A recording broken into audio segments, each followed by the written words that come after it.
নমস্কার সকলকে, সায়নের আরও একটা বকবকে তোমাদের অনেক স্বাগত। তো তোমাদের সামনে এক টুকরো নবদ্বীপ এক টুকরো শান্তিপুর তুলে ধরলাম।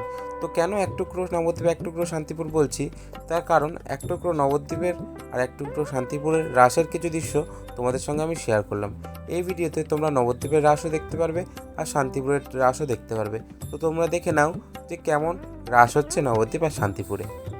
প্রথম যেহেতু আমি নবদ্বীপের রাস দেখতে গেছিলাম, তাই প্রথম তোমাদের নবদ্বীপের সব ঠাকুরকে দেখিয়ে নিচ্ছি, এরপরে আস্তে আস্তে শান্তিপুরের দিকে যাব।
তো এখানেই শেষ হলো নবদ্বীপের রাস পর্ব।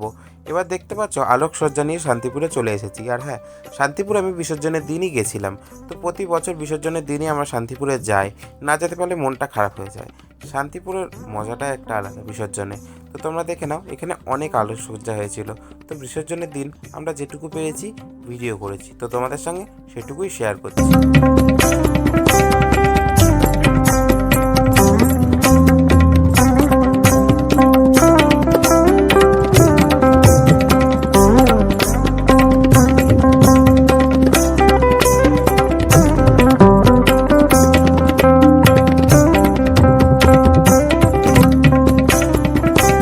ঘুরতে গেছি, খিদে তো পাবেই। তো দেখো, এখানে আমরা সবাই রোল নিয়ে চলে এসেছি, রোল খাচ্ছি। রোল খেতে খেতে আমরা এখানে অনেক কিছুই খেয়েছিলাম। রোল খেতে খেতে তোমরা ভেবো না শুধু এখানে খাওয়া দাওয়া করছি, এখান থেকে কিন্তু আমরা ঠাকুরও দেখছিলাম। এই দেখো, সামনে কিন্তু ঠাকুর যাচ্ছিল।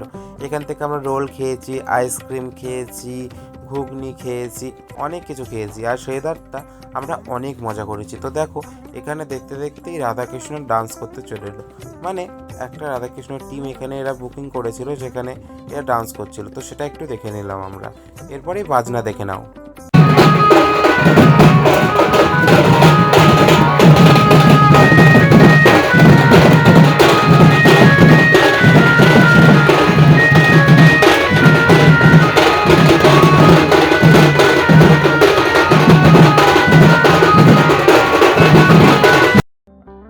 এটুকুই ব্লগ তোমাদের সাথে শেয়ার করলাম। এখানে আলোকসজ্জা আর কিছু কিছু ঠাকুরের ছবি তোমাদের সাথে শেয়ার করে দিলাম। আর শেষে রয়েছে শান্তিপুরে বিখ্যাত সেই রায় রাজার সাজ। তো তোমাদের কেমন লাগলো তোমরা জানিও। ভালো লাগলে একটু লাইক, কমেন্ট, শেয়ার, সাবস্ক্রাইব করে দিও। টাটা।